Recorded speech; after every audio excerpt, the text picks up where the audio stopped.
اعوذ باللہ من الشیطان الرجیم بسم اللہ الرحمن الرحیم الحمد للہ علی ما انعم ولہ الشکر علی ما الہم والثناء بما قدم من عموم نعم ابتدأها وسبوغ آلاء اسداها وتمام منن والاها جمع عن الإحصاء عددها ونأى عن الجزاء أمدها وتفاوت عن الإدراك أبدها وندبهم لاستزادتها بالشكر لاتصالها واستحمد إلى الخلائق بإجزالها وثنى بالندب إلى أمثالها ثم الصلاة والسلام على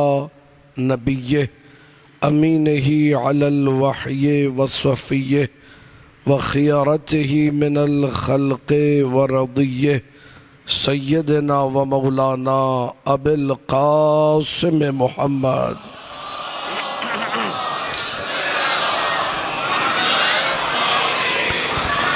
وآلہ الطیبین الطاہرین المعصومین المظلومین المنتجبین الأخیار واللعنة الدائمة على أعدائهم الأشرار أما بعد فقال الله سبحانه وتعالى في كتابه المبين بسم الله الرحمن الرحيم قل لا أسألكم عليه أجرا إلا المودة في القربى ومن يقترف حسنة نزد له فيها حسنا إن الله غفور شكور صلوات پڑھ دیجئے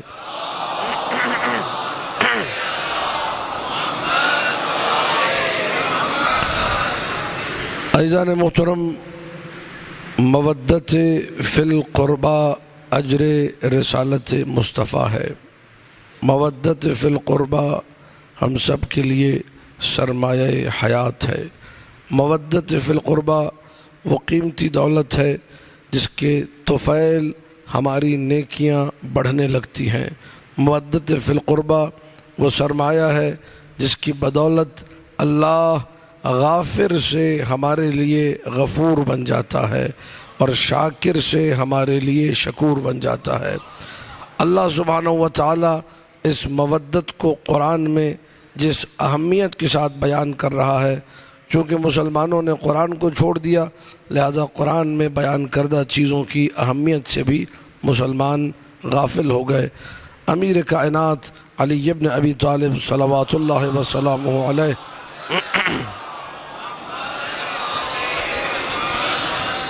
مولا نے جب جس اسلام کو پہنچانے کا اجر مودت کی شکل میں پروردگار کے حکم سے نبی نے طلب کیا، جب اسلام کی تعریف کی مل اسلام، تو یہ جملے عجیب ہیں اور اس میں تاکید ہے۔ اس میں امیر کائنات ہم سب کو یہ بتا رہے ہیں کہ بات بڑی دقیق ہے، بات بڑی اہم ہے۔ لَأَنْسِبَنَّ الْإِسْلَامَ نِسْبَةً، میں آج اسلام کی وہ تعریف کروں گا، آج اسلام کو ویسے ڈیفائن کروں گا، لم ینسبہ احد قبلی، مجھ سے پہلے اسلام نے کسی کی ایسی تعریف نہیں کی ہوگی، کسی مرد مومن نے، کسی نبی نے، کسی ولی نے، کسی وصی نے اسلام کی یہ تعریف نہ کی ہوگی جو آج میں کر رہا ہوں۔ توجہ رکھیے گا، مودت اجر رسالت ہے، رسالت رسول ہے اسلام۔ علی ہمیں بتا رہے ہیں اسلام کیا ہے۔ الاسلام هو التسلیم، اسلام ہے تسلیم، والتسلیم هو التصدیق، تسلیم ہے تصدیق، والتصدیق هو الیقین، تصدیق ہے یقین، والیقین هو الاداء، یقین ہے ادا، والاداء هو العمل، ادا ہے عمل۔ پوری توجہ رکھیے گا، پھر سے جملے دہرا رہا ہوں، اسی میں دین کا خلاصہ ہے۔ اسلام کیا ہے؟ تسلیم، احکام الہیہ کے سامنے سر تسلیم کو خم کر دو، ملا ہادی سبزواری نے اپنی کتاب منظومہ میں تسلیم کی تعریف کی، آسان سے شعر ہے: ارجاع ما لنا الی القدیمی یملک کلن سم بالتسلیمی. اپنے تمام امور کو اس رب کی طرف پلٹا دینا، اسے تسلیم کہا جاتا ہے. اپنے تمام معاملات کو اللہ کے حوالے کر دینا، اسے تسلیم کہا جاتا ہے. اسلام تسلیم ہے. تسلیم تصدیق ہے. تسلیم تو کرتا ہوں لیکن تصدیق نہیں کرتا، اس کا مطلب تسلیم کھوکھلی ہے. جب تم نے سر تسلیم کو خم کر دیا تو اب مرحلہ تصدیق پر بھی آنا ہوگا. جب مرحلہ تصدیق پر آ گئے اس کا مطلب یقین بھی ہے. جب یقین آ گیا اب ادائیگی کی بات ہوگی. جب ادائیگی کی بات ہوگی تو انسان عمل تک پہنچے گا. اسلام سے امیر کائنات نے سفر کا آغاز کروایا اور عمل تک ہمیں لا کر کھڑا کر دیا. اسلام کا تعلق کس سے ہے؟ عمل سے ہے. پوری توجہ. المؤمن، امیر فرما رہے، اخذ دینہ عن ربہ. مومن نے اپنا دین اپنے رب سے لیا ہے. وَلَمْ يَأْخُذْهُ عَنْ رَأْيِهِ. اپنی ذاتی خواہشات سے اپنا دین نہیں بناتا. آج کے معاشرے کی مشکل یہ ہے کہ اس کا دین ذاتی خواہشات والا ہے. مولوی جو دین پیش کر رہا ہے وہ اس کی ذاتی خواہشات، آپ کی جو سمجھ میں آیا وہ آپ کی ذاتی خواہشات. دین خواہش مصطفیٰ و مرتضیٰ کا نام ہے، میری اور آپ کی خواہش کا نام نہیں ہے. پوری توجہ. المؤمن اخذ دینہ عن ربہ. مومن دین کس سے لیتا ہے؟ اپنے رب سے لیتا ہے. مومن اپنی رائے سے، اپنے خیالات سے، اپنی خواہشات سے دین. اس کے بعد امیر نے فرمایا اللہ اللہ دینکم دینکم تمسکو بدینکم. خدا را اپنے دین کے معاملے میں محتاط ہو جاؤ، اپنے دین کو مضبوطی سے تھام لو. یہ ساری حدیث سنائی اس ایک جملے کی خاطر. آپ کے قلوب کے لیے دوائی کا کام کرے گا یہ جملہ. اللہ اللہ دینکم دینکم تمسکو بدینکم لا یزیلکم احد عن دینکم. خبردار کہیں ایسا نہ ہو کوئی تمہیں تمہارے دین سے ہٹا دے. توجہ، ایک ایک بندے کی توجہ. امیر نے اسلام بتایا، دین بتایا، حقانیت اسلام بتائی، حقانیت دین بتائی. اس کے بعد وہ جملہ کہا جو آج کے معاشرے کو ہضم ہی نہیں ہوتا. وہ جملہ کہا جو کوئی سمجھنے کو تیار ہی نہیں. امیر نے فرمایا فَإِنَّ السَّيِّئَةَ فِيهِ خَيْرٌ مِنَ الْحَسَنَةِ فِي غَيْرِهِ. اس دین پر اگر آ گئے، علی کی ولایت پر آ گئے، خطرناک جملہ ہے، یہاں کی برائی وہاں کے نیک عمل سے بہتر ہے. اب آپ یہ نہیں کہیے گا علی ولی اللہ. پوری توجہ. علی ولی اللہ.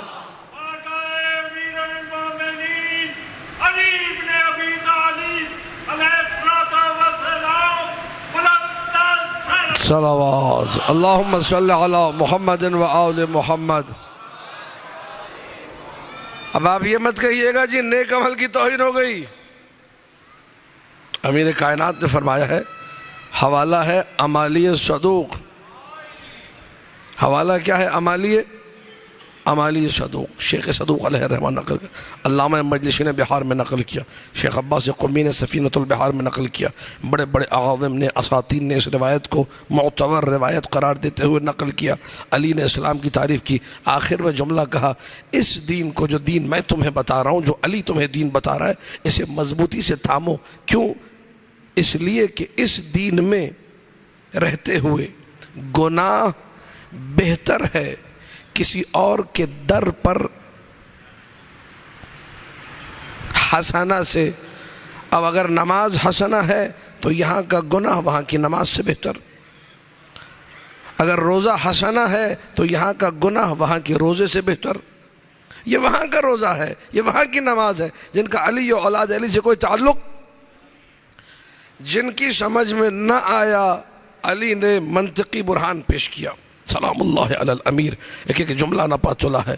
سمجھ میں نہیں آ رہا تمہاری، کیسے ہو سکتا ہے کہ ہم علی والے برائی کریں اور ہماری برائی، یہ کل کی ساری گفتگو سے اوپر کا جملہ ہے، وہاں کی نماز سے بہتر؟ جی جی جی جی میں نہیں کہہ رہا، امیر کائنات نے فرمایا، دلیل بھی دی، لِأَنَّ السَّيِّئَةَ فِيهِ خَيْرٌ من الحسنت فی غیرہ، اللہ اللہ فی دینکم، اپنے دین کو مضبوطی سے تھام کے رکھو، علی کے ولایت پہ ثابت قدم رہو، مودت اہل بیت سے سرشار رہو، کیونکہ اگر اس مودت پر رہے تو یہاں کی برائی وہاں کے نیک عمل سے بہتر ہے۔ مولا کیسے؟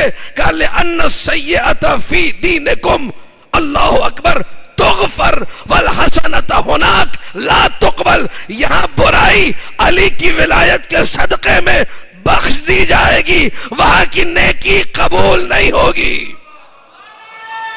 اللہ اکبر، یا علی، دیکھیے یہ یا علی، یہ جو برہان ہے نا، یہ برہان، یہ استدلال، یہ سرکار امیر کا دیا ہوا ہے۔ علی والا اگر گناہ کر رہا ہے یہ بخشا جائے گا کہ نہیں؟ بخشا جائے گا۔ وہاں جو نیکیاں ہو رہی ہیں وہ قابل قبول ہیں۔ مولا نے فرمایا اب یہ کہ آپ میرے ساتھ مجھے 1 گھنٹہ دیجئے تاکہ میں خیر ہونا ثابت کروں، ٹھیک ہے، لیکن میں یہ کام نہیں کروں گا، پتہ چلا 2-3 پرچے اور نہ آ جائیں کہیں، ٹھیک ہے۔ اللہ ہم سب کے ہاضموں کو درست کرے۔ ایک بلند صلوات پڑھیے، اللہم صلی علی محمد و آل محمد۔ اس منبر کا پیغام یہ ہے کہ ہر عمل فضیلت والا ہے، نماز فضیلت والی ہے، روزہ بہترین عمل ہے، جنت من النار ہے، الصلاۃ معراج المؤمن، ہاں نماز مومن کی معراج ہے، لیکن ہر ایرے غیرے کے لیے نہیں، علی والے کے لیے۔ نماز دین کا ستون ہے۔ کون سے دین کا ستون؟ اس دین کا ستون جس دین میں علی کی ولایت ہو۔ جہاں علی کی ولایت نہ ہو وہاں نماز کی ویلیو ایک اینٹ جتنی بھی نہیں۔ ستون چھوڑو، توجہات ہیں کہ نہیں ہے؟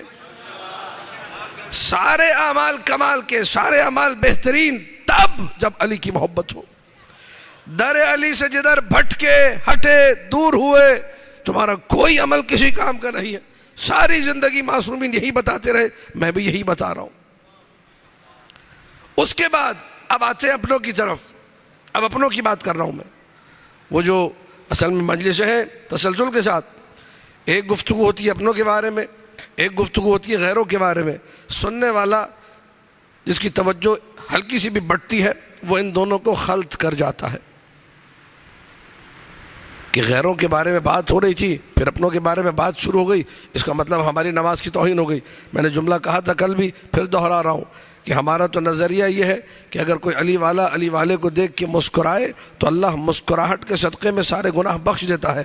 جب ایک مسکراہٹ کے صدقے میں گناہ بخشے دار ہے تو علی والے کی نماز کا کیا عالم ہوگا، اس کے روزے کا کیا عالم ہوگا، اس کے حج و زکوٰۃ و عمرہ و خمس و جہاد کا کیا عالم ہوگا۔ ہم تو چھوٹے سے عمل پہ اتنی ویلیو دے رہے، لہٰذا غیر کی بات کو ادھر کی بات سے مکس اپ نہ کیا جائے، خلط۔ یہاں کی بات جو ہے، یہاں کا جو پرابلم ہے جو میں نے ذکر کیا، یہ میری مجبوری ہے کیونکہ سوالات بہت بڑھ چکے ہیں اور لوگوں کے اذہان میں یہ تشویش پائی جاتی ہے، بندہ حقیر کے کام ہے دور کرنا۔ میں پھر سے دہرا رہا ہوں، جب میں اپنوں کی بات کرتا ہوں، اپنوں کی بات میں پرابلم یہ ہے کہ اپنا اساس کو بھلا کر فروعات کو اوپر لے آتا ہے۔ ہمیں اس پہ اعتراض ہے، اور ہمیں مطلب دین کو اس پہ اعتراض ہے۔ میری ذاتی کوئی حیثیت نہیں ہے، میری ذاتی کوئی ویلیو نہیں ہے۔ جب میں بات کر رہا ہوں کہ اس ممبر کو اعتراض ہے، یہ دین کا موقف ہے۔ آپ آ کے پروگرام کریں، ٹی وی پہ ہو رہا ہے، گھنٹہ گھنٹہ پروگرام ہو رہا ہے، لوگوں کو بٹھایا جا رہا ہے، ٹاک شوز ہو رہے ہیں، اسٹیکر چھاپے جا رہے ہیں، پینے فلیکس لگائے جا رہے ہیں، ممبروں سے بیان ہو رہا ہے، خطیب لگے ہوئے ہیں، ذاکر لگے ہوئے ہیں، مولوی لگے ہوئے ہیں، اشعار پڑھے جا رہے ہیں، منقبتوں میں، قصیدوں میں، نوحوں میں، نہ جانے کہاں کہاں پھیلا دیا کہ حسین نے قربانی دی نماز بچانے کے لیے۔ سنا کہ نہیں سنا جملہ آپ لوگوں نے؟ امام حسین نے قربانی دی کس لیے؟ نماز بچانے کے لیے۔ دیکھیے اسی پہ تو ہمیں اعتراض ہے، یہی تو ممبر سے بیان ہو رہا ہے کہ اصول دین 5 ہیں، خدا را اپنا عقیدہ ٹھیک کرو، توحید، عدل، نبوت، امامت، قیامت۔ حسین ہے اصول دین میں، نماز آتی ہے فروع دین میں۔ تو کبھی بھی فروع دین کے لیے اصول دین کو قربان نہیں کیا جاتا۔ کبھی بھی، جملے کو آسان کر دوں، کبھی بھی درخت پہ لگی ہوئی ایک ٹہنی کو بچانے کے لیے جڑوں کو نہیں کاٹا جاتا ہے، تنے کو نہیں کاٹا جاتا ہے۔ اب کہتی رہے دنیا، ہزار لوگ کہیں، بغلط بات تو غلط بات ہے۔ امام حسین نے قربانی فقط ایک نماز کو بچانے کے لیے نہیں دی، پورا دین قربانی حسین سے بچا ہے۔ اللہ کی توحید اگر بچی ہے تو قربانی حسین سے، نبی کی نبوت اگر بچی ہے تو قربانی حسین سے۔ مصطفیٰ جو کہہ کر گئے تھے حسین منی وانا من حسین، کا مطلب یہ تھا کہ آج کے بعد اگر میں بھی بچوں گا تو حسین سے بچوں گا۔ امامت، اللہ اکبر، دیجیے تھوڑا سا یا رسول اللہ، یا علی،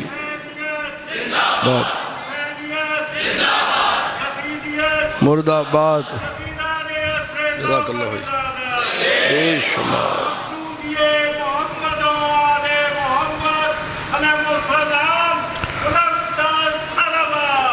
اللہم صلی علی محمد و آل محمد۔ پیغام پہنچ رہا ہے کہ نہیں پہنچ رہا؟ یہ مختصر سا پیغام ہے۔ خدا را چیزوں کو خلط مت کیجئے، خدا را مودت اہل بیت کو اس کی جگہ دیجئے۔ مودت اہل بیت فروع دین میں نہیں، واضح طور پہ اعلان کر رہا ہوں، اگر کسی کو اس پہ اعتراض ہے تو بات کرے۔ مودت اہل بیت ایک نہیں 25 روایتوں کے مطابق دین کی اساس ہے۔ آپ کے بچوں کو مکتب میں پڑھایا گیا، فروع دین میں 9 اور 10ویں نمبر پہ تولا اور تبرہ ہے۔ میں تو ایک نہیں، میں 25 نہیں بلکہ 250 روایتیں کہیں گے، میں نکال کے دکھاؤں گا۔ حبنا اساس الاسلام لیس الدین الا الحب والبغض، نہ جانے اس ٹائپ کی کتنی اور روایتیں جن سے واضح ہو رہا ہے کہ مودت اساس ہے، مودت بنیاد ہے۔ آپ نے بنا دیا فروع دین، جب بنائے فروع دین تو پھر وہاں سے وہ جملے آئے کہ حسین نے قربانی دی تھی کس کے لیے؟ نماز کے لیے۔ پھر اس کے بعد وہ مسئلہ آیا کہ عزاداری کو آپ نے ڈی ویلیو کر دیا اور آپ نے تقابل کرایا، آپ نے مجبور کیا کہ مجھے جملے کہنے پڑے۔ آپ نے کہا عزاداری تو کرتا ہے، اب یہ اپنوں کی بات ہو رہی ہے، باہر کی بات نہیں ہو رہی، عزاداری تو کرتا ہے لیکن نماز نہیں پڑھتا، طریقہ غلط ہے، اس پہ ہمیں اعتراض ہے۔ آپ کو نماز پڑھوانی ہے، سارا سال ہم یہی کام کریں، سارا سال لوگوں کے، اب میں وہ سارے سلسلے نہیں بتاؤں گا، میں نے کتنے لوگوں کے وضو چیک کیے، میں نے کتنے لوگوں کو نمازیں پڑھوائی، میرا تو سارا سال کا کام یہی ہے۔ 500 1000 مجھے فگر بھی یاد نہیں ہے، جن کے وضو میں نے اپنی آنکھوں سے دیکھے ہیں، جن کی نمازیں میں نے اپنی آنکھوں سے دیکھی ہیں۔ ہم تو سارا سال یہ کام کر رہے ہیں، لیکن مسئلہ یہ ہے کہ اگر کسی کو لانا ہے راہ راست پہ تو یہ طریقہ نہیں ہے کہ تم مودت کی توہین کرو۔ آپ یوں بھی تو کہہ سکتے ہیں کہ ماشاءاللہ آپ اتنے اچھے عزادار ہیں، اللہ آپ کو ہر نیک عمل کی توفیق دے۔ ایسا کہنے میں کیا جا رہا ہے؟ دعائیہ انداز بھی تو ہو سکتا ہے۔ آپ یہی کیوں کہتے ہیں کوئی فائدہ نہیں اس کی عزاداری کا، یہ کیوں کہتے ہو؟ اس کے مجلس میں آنے کا کوئی فائدہ نہیں۔ یہ جرأت کہاں سے ملی؟ یہ جرأت ملی وہاں سے کہ جہاں سے تم نے مودت کو، اپنوں کی گفتگو ہو رہی ہے، ڈی ویلیو کیا، مودت کی اہمیت کو کم کیا، یہ جرأت وہاں سے ملی۔ اس جرأت کا گلا کاٹنا ہے اس ممبر نے، اس جرأت کا خاتمہ کرنا ہے اس ممبر نے کہ خبردار، کسی کی مودت پہ شک کرنے کا تمہیں کوئی حق نہیں۔ وہ گناہگار ہے، اسے تبلیغ کرنی، آؤ اچھے طریقے سے آؤ، اسے سمجھاؤ کہ بھئی نماز بھی ہونی چاہیے، روزہ بھی ہونا چاہیے، ہر عمل ہونا چاہیے۔ میں پچھلے سال ایک مثال دی تھی، اس مثال کا سہارا لوں گا تاکہ تھوڑی سی بات، یہاں پہ بچے بھی موجود ہیں، نوجوان دوست بھی موجود ہیں، سب کے سب موجود ہیں، استفادہ کریں گے۔ مثال بڑی کمال کی ہے اور یہ مثال ہر سال میں کہتا ہوں بیان کرنی چاہیے تاکہ لوگوں کے ذہن میں رہے۔ اصل اصل ہے، فرع فرع ہے، جڑ جڑ ہے، ٹہنی الگ ہے، پتے الگ ہے۔ اللہ کے رسول نے فرمایا الدنیا مزرعۃ الآخرہ، دنیا کیا ہے؟ آخرت کی کھیتی ہے، آخرت کی۔ الدنیا مزرعۃ الآخرہ، امیر کائنات نے نہج البلاغہ میں فرمایا جعلت یا خلقت، بعض نسخوں میں خلقت الدنیا یا جعلت الدنیا للآخرہ، دنیا کو بنایا گیا، خلق کیا گیا، قرار دیا گیا آخرت کے لیے۔ دنیا دنیا کے لیے نہیں، دنیا کس کے لیے؟ میں اور آپ اس دار دنیا میں آئے تاکہ یہاں سے آمادہ ہو کے توشہ آخرت، زاد راہ آخرت کو سمیٹے، اپنی اچھی زندگی گزار کے، اپنے نامہ عمل کو وزنی کر کے بارگاہ الہی میں پہنچے۔ ایسا ہے کہ نہیں؟ حدیث عجیب ہے، الدنیا مزرعۃ الآخرہ، دنیا آخرت کی توجہات ہے کہ نہیں؟ شیخ عباس قمی رحمۃ اللہ علیہ، کتنا بڑا نام ہے، ساری زندگی اہل بیت کے لیے کام کرتے رہے۔ وہ مدرسہ یزدی جس کے کمرے میں بیٹھ کے اس مرد مجاہد نے جیسی عظیم الشان کتاب لکھی، بہار الانوار، از اول تا آخر 6 مرتبہ پڑھی ہے۔ ابھی حوضے میں کوئی ایک دفعہ بھی پڑھ لے وہ سینہ چوڑا کر کے کہتا ہے کہ ہم نے بہار پوری پڑھ لی ہے۔ 110 جلدیں ہیں۔ از اول تا آخر شیخ عباس قمی نے 6 مرتبہ بہار پڑھی۔ اس میں سے جو چیزوں کو منتخب کیا اس کا نام رکھا کتاب کا سفینۃ البحار۔ 8 جلدوں پر بھی چھپی ہوئی ہے، 4 جلدوں پر بھی چھپی ہوئی ہے، 2 جلدوں پر بھی موٹی قطور چھپی ہوئی ہے۔ جو حضرات لینا چاہیں اس کا ظاہراً اردو میں ترجمہ بھی کچھ جلدوں کا ہو چکا ہے، حاصل کریں، بہت کمال کی کتاب ہے۔ شیخ عباس قمی نے بہت سارے چھوٹے چھوٹے کتابچے بھی لکھے ہیں، ساری زندگی اہل بیت کے لیے لکھتے رہے۔ اب یہ ہمارے علماء ہیں، جن علماء کا ہم لوگ علماء حقہ، جو ہمارے ناظم صاحب دعا کرواتے ہیں علماء حقہ کے لیے، ایسے علماء حقہ کا ہم احترام کرتے ہیں۔ مرزا نائینی علی اللہ مقامہ، مرزا نائینی آیت اللہ خوئی کے بھی استاد تھے۔ انہوں نے شیخ عباس قمی سے کہا کہ آپ نے مفاتیح الجنان جیسی عظیم الشان کتاب لکھی ہے، مجھے کوئی دعا وغیرہ پڑھ دیں، پانی لے کر آئے گلاس میں، اس پہ پھونک دیں، میری ٹانگ میں بڑا شدید درد ہے، یہ درد میرا ٹھیک ہو جائے گا۔ یہ ہے عالم، عالم باعمل اسے کہتے ہیں۔ اسلام سے لے کر، تسلیم سے لے کر، تصدیق سے لے کر، یقین سے لے کر، ادا سے لے کر عمل تک کی ہر منزل پہ مجاہد جو نظر آئے، یہ ایسا عالم ہے۔ اس عالم نے کیا کہا جواب میں؟ مرزا نائینی استاد خوئی وہ یہ کہہ رہا ہے کہ آپ پانی پہ دم کر دیں، آپ مرد مقدس ہے، مفاتیح لکھی ہے، مجھے یقین ہے کہ مجھے شفا مل جائے گی۔ جواب میں شیخ عباس کہتے ہیں اللہ اکبر، یہ ہے عالم۔ کیا کہتے ہیں؟ کہتے ہیں مجھے یقین نہیں کہ میں نے اپنی زبان سے کوئی گناہ نہ کیا ہو۔ اور فرمائیے گا ذرا، مجھے یقین نہیں کہ میں نے اپنی زبان سے کوئی گناہ، لیکن مجھے اپنی ان انگلیوں پہ بڑا یقین ہے، ساری زندگی علی اور اولاد علی کے لیے لکھا ہے۔ کیا مطلب؟ کہ اس پانی میں اپنی انگلی چلا دیتا ہوں، اس پہ مجھے یقین ہے شفا مل جائے گی، اس سے کوئی گناہ نہیں کیا۔ یہ ہے مرد مجاہد شیخ عباس قمی۔ شیخ عباس قمی کا چھوٹا سا کتابچہ ہے، 50 درسن فی الاخلاق، عربی میں ترجمہ ہے، فارسی کتابچہ ہے، 50 درس ہے اخلاقی۔ اس میں الدنیا مزرعۃ الآخرہ کی شرح کی ہے۔ دنیا آخرت کی اصل اور فرع، اساس اور اساس کے بعد جو دیگر چیزیں ہیں ان میں فرق کو مد نظر رکھیے گا۔ شیخ عباس قمی کہتے ہیں دنیا آخرت کی کھیتی ہے۔ نبی کہنا کیا چاہ رہے ہیں؟ اگر آپ کو کھیتی باڑی کرنی ہے تو آپ کو زمین درکار ہے، بنا زمین کے آپ کھیتی باڑی نہیں کر سکتے۔ اگر آپ نے کھیتی باڑی کرنی ہے تو خالی زمین خرید کے آپ بیٹھے رہے تو کھیتی باڑی تو نہیں ہوگی، آپ کو بیج لانا ہوگا، بیج لا کے اسے زمین میں کاشت کرنا ہوگا۔ توجہ، لیکن کاشت کیسے کریں گے؟ جو زمین خریدی ہے اس پہ جھاڑیاں بھی ہیں، اس پہ خس و خاشاک بھی ہے، اس پہ کوڑا کرکٹ بھی ہے، اس پہ کچرا بھی ہے، اس پہ گندگی بھی ہے۔ جب تک وہ صاف نہیں ہوگا، جب تک ہل چلے گا نہیں تو بیج زمین میں کاشت کیسے ہوگا؟ جب آپ نے زمین کی صفائی وفائی کر دی، زمین میں ہل چلا دیا، بیج اس میں لگا دیا، اب آپ کو پانی کی ضرورت بھی ہے۔ جب تک آپ پاشی کا، آبیاری کا معقول نظام نہیں ہوگا تب تک فصل نہیں لگے گی۔ آپ نے زمین بھی خرید لی، آپ نے جھاڑیاں بھی صاف کر دی، آپ نے ہل چلا کے بیج بھی لگا دیا، آپ نے آب پاشی و آبیاری کا نظام بھی مرتب کر دیا، اس کے بعد آپ کہیں کہ جی فصل کدھر ہے؟ لوگ کہیں گے بھائی یہ حماقت نہ کرو، گھر میں جا کے بیٹھو، جب فصل کی کٹائی کا وقت آئے گا تب آنا۔ ایسا ہی ہے۔ شیخ عباس قمی نے اتنی دیر ہم سب کو جو سکوت میں رکھا وہ یہ سمجھانے کے لیے کہ جیسے یہ والی کھیتی باڑی ہوتی ہے دنیا میں، ویسے ہی اے مرد مومن اللہ نے تمہارے دل کو زمین کی مانند قرار دیا ہے۔ پوری توجہ رکھیے گا، اللہ نے تمہارے دل کو زمین کی مانند قرار دیا ہے۔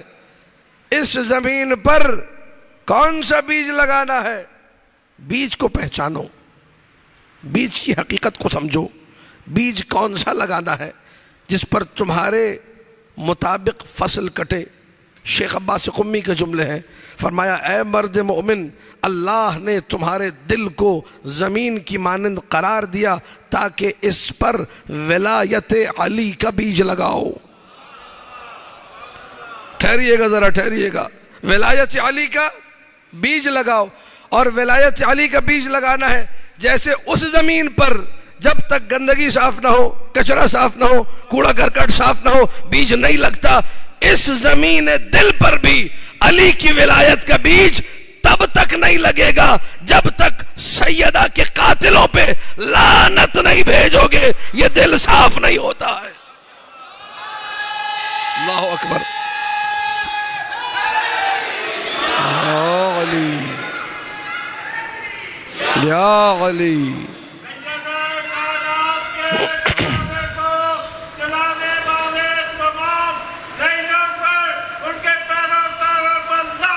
بے شمار یہ جو تبرہ ہے یہ پاکیزگی قلب کا باعث ہے، یہ دل کو صاف کرے گا۔ اسی لیے ہم ہر دعوی محبت امیر کو نہیں تسلیم کرتے، ہم اس دعوی محبت امیر کو تسلیم کرتے ہیں جس کے بیک اینڈ پہ، جس کی سپورٹ کے لیے تبرہ موجود ہو۔ اگر تبرہ نہیں ہے تو یہ دعوی محبت ہی کھوکھلا ہے۔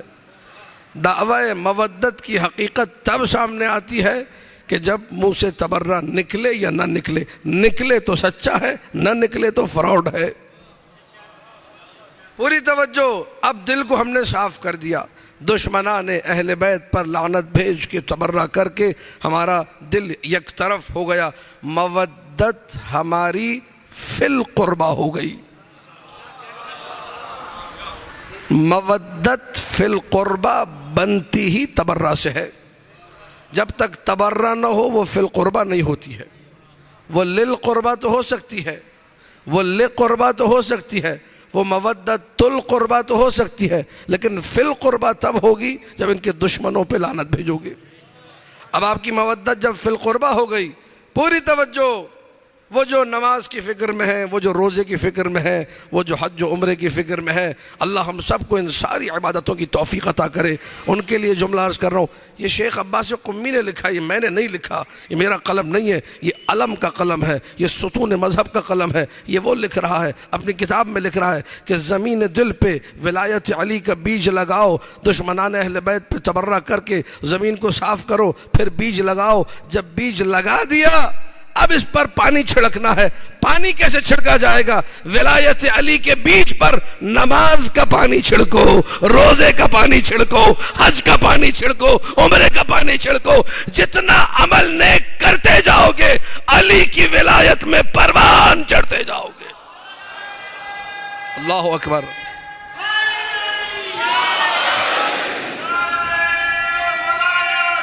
علی ولی اللہ،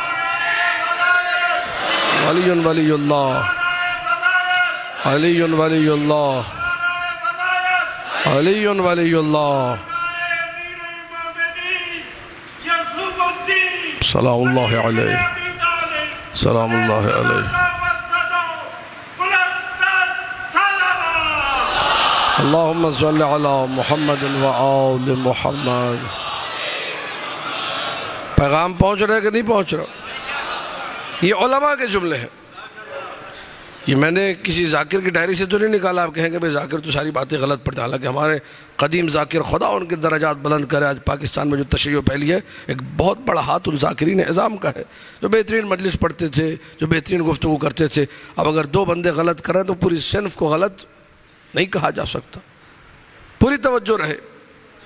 ایک عالم کا جملہ، ایک عالم نے ہمارے سامنے بیان کیا کہ ولایت علی مودت علی بذر للایمان، یہ بیج ہے. کیا ہے؟ بیج ہے. اور وہ جو اعمال ہیں، نماز، روزہ، حج، زکوٰۃ، خمس، جہاد، وہ پانی کا درجہ رکھتے ہیں. معاشرے کی مشکل، اب اپنی سوسائٹی کی بات کرو، مجھے بار بار یہ کہنا پڑ رہا ہے کیونکہ آپ لوگ گڑبڑ نہ کر دیں، یہاں کی بات وہاں، وہاں کی بات یہاں. ہماری جو مشکل ہے وہ یہ، مجھے نہیں معلوم آپ اس جملے کو کیسے سنیں گے، ہماری مشکل یہ ہے کہ ہم نے بیج کو پانی سمجھ لیا ہے اور پانی کو بیج سمجھ لیا ہے. توجہ ہے کہ نہیں؟ امیر سلام اللہ علیہ کی ولایت بیج کا درجہ رکھتی ہے، اس پہ پانی چھڑکنا ہے عمل صالح کا، بہترین علی والا بن کے دکھانا ہے، بہترین موالی حیدر کرار بن کے دکھانا ہے. ہم نے کیا سمجھا؟ ہم نے سمجھا کہ یہ جو پانی ہے یہ بیج ہے.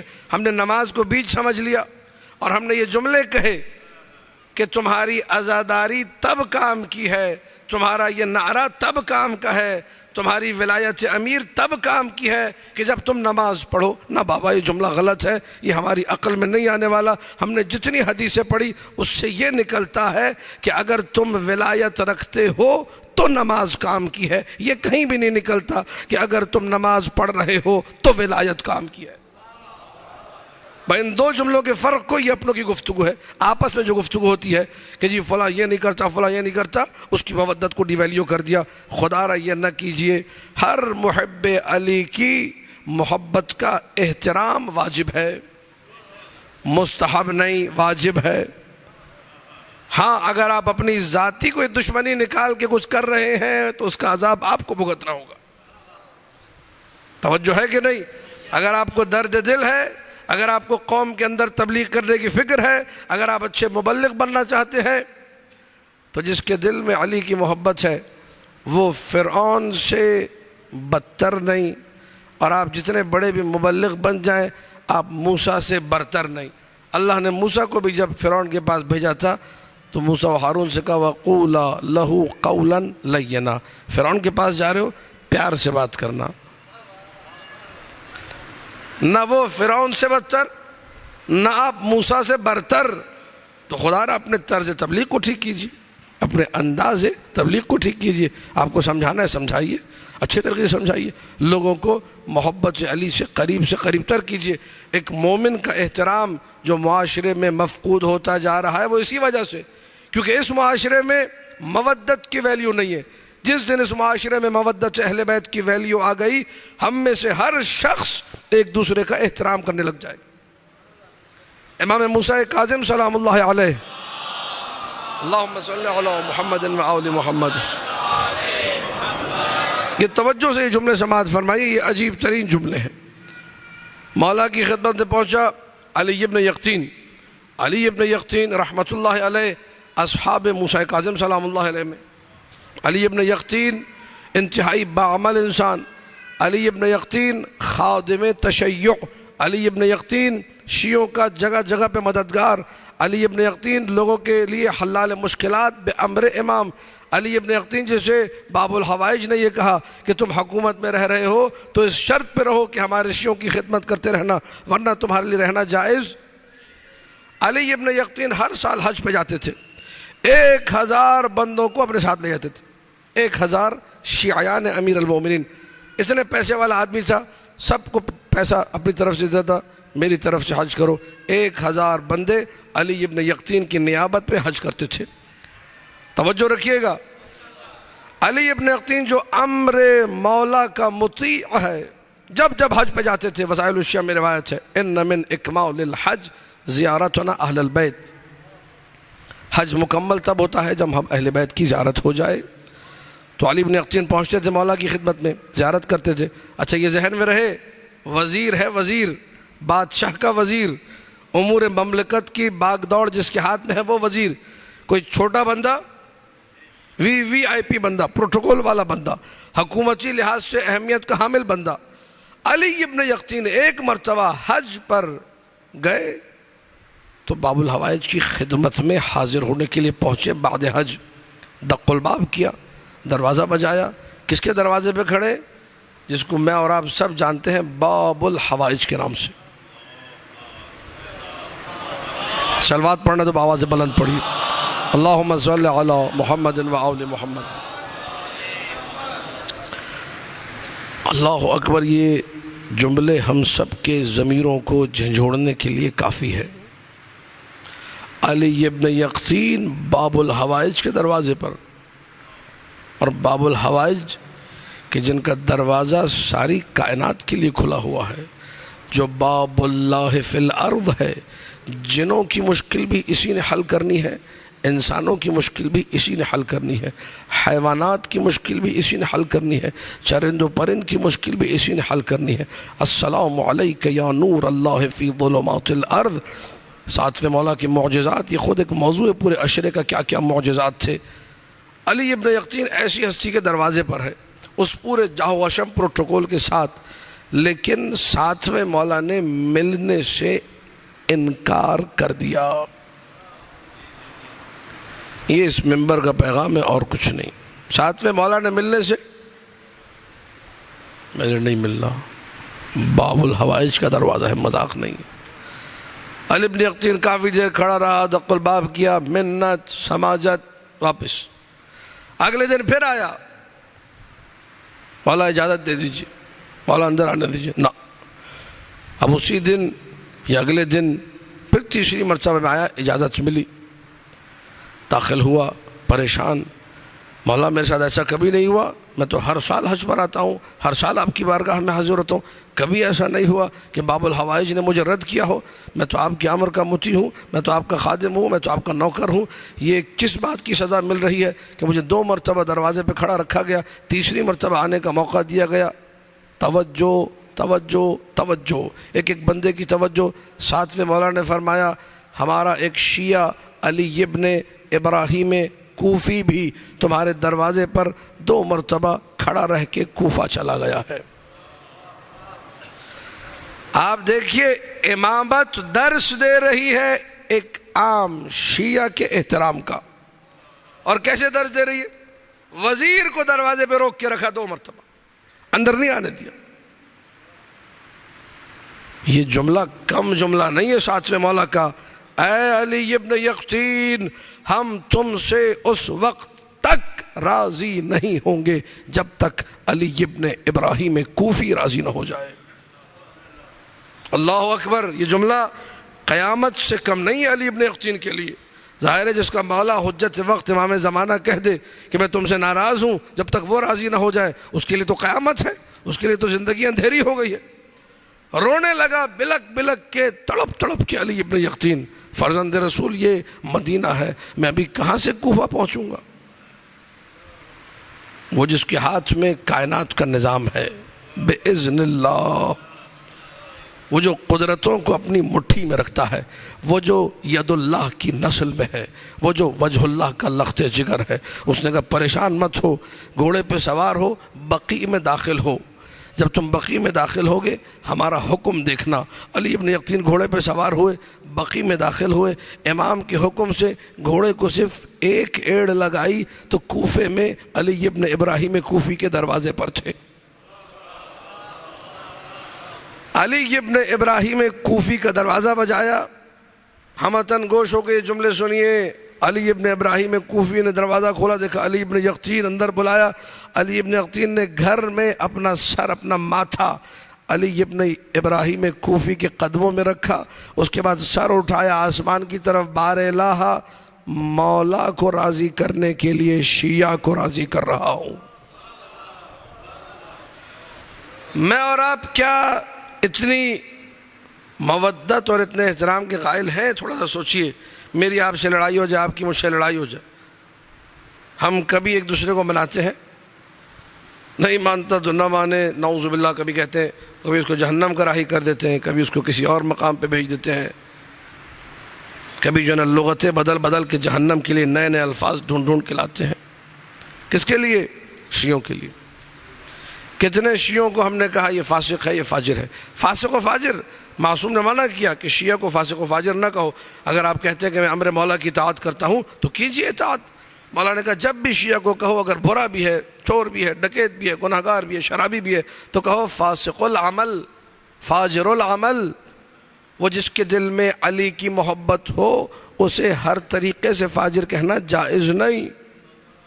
آپ مانتے ہیں مولا کا حکم، میں مانتا ہوں، ہمیں تو پرواہ ہی نہیں ہے۔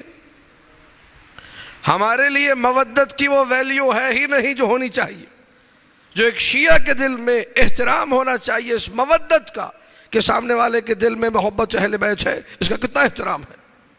علی ابن یقطین کو پتا تھا کہ احترام کسے کہتے ہیں۔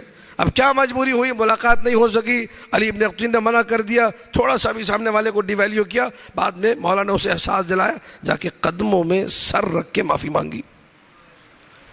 مقصد اس منبر کا یہ ہے، جب تک دیکھیے مودت اہل بیت کی اہمیت واضح نہیں ہوگی تب تک ایک دوسرے کی اہمیت بھی واضح۔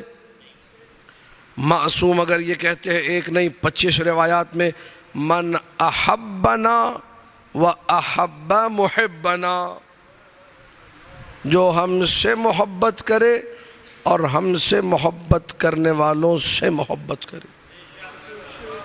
یہ ہم سے محبت کرنے والوں سے محبت کو کوئی 50 روایتوں میں معصوم نے اپنی محبت کے ساتھ جوڑا ہے، معذرت کے ساتھ ہاتھ جوڑ کے۔ ہم لوگ جو روایتیں سنتے ہیں اگر کبھی ہمیں سننے کی توفیق مل جائے تو ہم وہی سننا پسند کرتے ہیں جس میں فقط معصومین کی محبت کی بات ہو۔ احبنا تک ٹھیک ہے، احبا محبنا پہ آ کے ہمارے ستارے نہیں ملتے، احبا محبنا پہ آ کے ہماری پٹری دوسری ہو جاتی ہے، احبا محبنا پہ آ کے ہم کچھ اور راہوں پہ نکل جاتے کہ نہیں، یہ کی بات۔ محبت کرنی ہے تو ذات نہیں نام سے بھی محبت کرو۔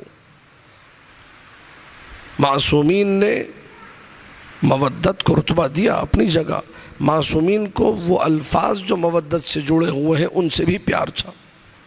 لفظ علی پورا باب ہے بحار الانوار میں، کون اسم علی محبوبا عند الائمہ، لفظ علی، اسم علی ائمہ کے پاس انتہائی پسندیدہ تھا، انتہائی محبوب تھا۔ ہر امام لفظ علی سے محبت کرتا تھا اور ویلیو دیتے تھے۔ میں نے پہلا سال ظاہراً مجھے یاد پڑ رہا ہے، شاید اب دقیق نہیں اس ممبر سے روایت سنائی یا نہیں سنائی، بہرحال ایک ٹکڑا ہے، ایک لائن ہے، سن لیجئے۔ 5ویں مولا اپنے ایک صحابی کی عیادت کے لیے گئے، بچے نے دروازہ کھولا۔ جب بچے نے دروازہ کھولا مولا نے پوچھا کہ کیا نام ہے تمہارا؟ کہنے لگا محمد نام ہے۔ کیا نام ہے؟ محمد۔ لیکن پورا گھر پیار سے علی کہتا ہے، نام محمد ہے اور گھر والے سارے کیا کہتے ہیں پیار سے؟ اب یہ تو بچہ ہے، صحابی کا بچہ ہے مولا کے۔ آج کا مبلغ کہتا ہے نام سے کیا ہوتا ہے، کام اچھا ہونا چاہیے۔ اور مولا کیا کہتے ہیں؟ مولا نے بچے سے کہا اللہ اکبر، لقد احتضرت من الشیطان احتضارا، ماشاءاللہ تم نے تو شیطان سے بچنے کا پورا بندوبست کر لیا ہے۔ آپ ذرا روایات کا لب و لہجہ تو دیکھیے، لفظ علی عین لام یہ اس سے محبت ہے۔ مولا حسین کا ارشاد ہے لو ولد علی مئۃ لاحببت ان لا اسمی احدا منہم الا علی، اگر اللہ مجھے 100 بیٹے دے اپنے ہر بیٹے کا نام علی رکھوں گا۔ علی اکبر، علی اوسط، علی اصغر۔ آج جس شہزادے کے لیے میں اور آپ یہاں پر جمع ہوئے ہیں، علی اصغر سلام اللہ علیہ، کہنے میں کیا ہے جی، چھوٹا سا بچہ ہے، لیکن شیعہ کیا کہتے ہیں؟ باب عقیدہ ہے کہ نہیں؟ باب الحوائج ہے۔ اللہ اکبر، کیا عظمت دی ہے۔ کس بچے کو جس کا 1 سال بھی پورا، 10 رجب کو ولادت سے آپ گننا شروع کیجئے، 10 شعبان 1 مہینہ، 10 رمضان 2 مہینہ، 10 شوال 3 مہینہ، 10 ذیقعدہ 4 مہینہ، 10 ذی الحج 5 مہینہ، 10 محرم کو یہ شہزادہ پورے 6 مہینے کا ہو جائے گا۔ 6 ماہ علی اصغر، آل محمد کے قلوب پر ایسا اثر کیا ہے اس غم نے، علی اصغر کے غم نے۔ ہر معصوم علی اصغر پہ رو رہا ہے۔ راوی نے آ کے بتایا، منہال ظاہرا نام ہے، چوتھے مولا کو فرزند رسول مختار رحمت اللہ علیہ، مختار چن چن کے قاتلین حسین کو قتل کر رہا ہے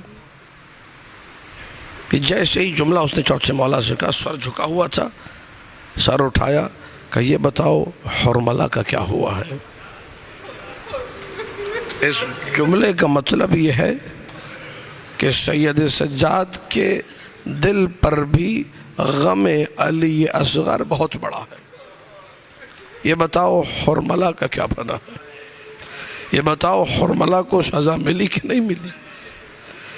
پانچویں مولا نے عقبہ ابن بشیر اسدی، ایک شخص ہے قبیلہ بنو اسد کا، حرملہ بھی قبیلہ بنو اسد کا تھا، تو بیٹھے ہوئے تھے، ایسی گفتگو جاری تھی۔ عقبہ سے کہا، عقبہ ہم تم سے ایک خون کے طالب ہیں تمہارے قبیلے سے۔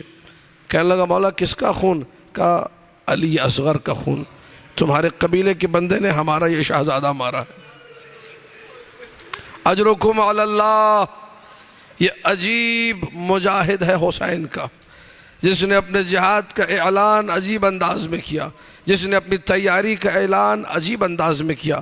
مقاتل نے لکھا کہ جب حسین ابن علی دشت کربلا میں اکیلے رہ گئے، اب آ کر غریب کربلا نے صدائے استغاثہ بلند کی، پکارنا شروع کیا، کوئی دعوت حسین پہ لبیک کہنے والا نہیں۔ یا ابطال الصفا ویا فرسان الحجا مالی انادیکم فلا تجیبونی وادعوکم فلا تسمعونی، اے حسین کے گھڑ سوارو، اے حسین کے شہ سوارو، کیا ہو گیا ہے؟ میں تمہیں دعوت تو دیتا ہوں، پکارتا تو ہوں، لیکن لبیک نہیں کہتے۔ تھوڑی دیر پہلے تک مجھے بلا رہے تھے، تھوڑی دیر پہلے تک میری دعوت پہ لبیک کہہ رہے تھے، اب کوئی میرے پاس آنے کو تیار نہیں۔ اجرکم علی اللہ۔ ایک مرتبہ حسین نے پھر سے صدا بلند کی، حل من ناصر ینصرنی حل من مغیث یغیثنی۔ یہ صدائے استغاثہ جو بلند ہوئی، دو خیموں سے رونے کی آواز آئی۔ حسین دوڑ کر گئے، ایک خیمہ ام کلثوم کا خیمہ ہے، خیمہ ام کلثوم میں جو دیکھا تو عجیب منظر ہے، بہن رو رہی ہے، بھیا آپ نے صدائے استغاثہ بلند کی۔ وہ بیمار جو بستر پہ پڑا تھا وہ کوہنیوں کے بل اٹھا، خیمے میں پڑی لکڑی اٹھا لی، میرا بابا غریب رہ گیا، میں اپنے بابا کی مدد کو جاؤں گا۔ روکو ام کلثوم، روکو، یہ میرے بعد حجت خدا ہے، یہ میرے بعد ولی مطلق ہے، یہ میرے بعد امام وقت ہے۔ روکا سید سجاد کو، دوسرے خیمے کی طرف آئے، یہ خیمہ رباب کا خیمہ ہے، رباب رو رہی ہے۔ آقا صدائے استغاثہ بلند کی، اصغر نے خود کو جھولے سے گر۔ اجرکم علی اللہ۔ 2 سے 3 جملوں کی زحمت ہے، لاؤ رباب لاؤ، ہو سکتا ہے میں اس بچے کو پانی پلا کے لے آؤں۔ حسین لے کر چلے، یا رک کے جملہ سنیے گا، یہ کربلا کا اکیلا شہید ہے، یہ خصوصیت ہے علی اصغر کی۔ جتنے شہید اور ہیں، تفصیل میں نہیں جا رہا، جس نے بھی آ کر حسین سے کہا نا مجھے پیاس لگ رہی ہے بابا، علی اکبر نے کہا مجھے پیاس لگ رہی ہے، کہا جاؤ میدان میں جاؤ، نانا سیراب کریں گے۔ اکیلا اصغر ہے جس کی پیاس یہی بجھانے حسین لے کر آ گئے۔ یا قوم ان لم ترحمونی فرحموا ھذا الطفل الرضیع، اے فوج اشقیاء مجھ پر رحم نہیں کھاتے، میرا بچہ پیاسا ہے، اس کی ماں کا دودھ خشک ہو گیا، اسے سیراب کر دو، اسے پانی پلا دو۔ فوج اشقیاء میں ہلچل مچ گئی، یزیدی منہ پھیر پھیر کے رونے لگے، یار ہم کربلا میں بچے مارنے تو نہیں آئے تھے۔ اجرکم علی اللہ، اجرکم علی اللہ۔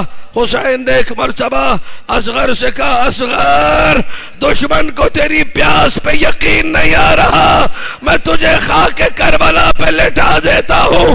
تپتی ہوئی ریت پہ اصغر کو لٹایا۔ اصغر بیٹے ذرا خشک زبان خشک ہونٹوں پہ پھیر کے دکھا، کہا دنیا والوں کو بتا تو پیاسا ہے، اجرکم علی اللہ۔ یہ منظر دشمن سے بھی دیکھا نہ گیا۔ عمر ابن سعد نے آواز بلند کی، حرملہ اقطع کلام الحسین۔ حرملہ نے تیر جوڑا۔ مختار نے جب حرملہ کو پکڑا تھا بعد کربلا، ایک سوال کیا تھا، حرملہ کیا تو کہیں رویا کربلا میں؟ کہیں تیری آنکھ سے آنسو نکلے؟ حرملہ نے یہ جملہ کہا تھا، جب میں اصغر پہ تیر جوڑ رہا تھا کسی خیمے کے پردے کو ہٹا کر کوئی بی بی ہاتھ جوڑتی تھی۔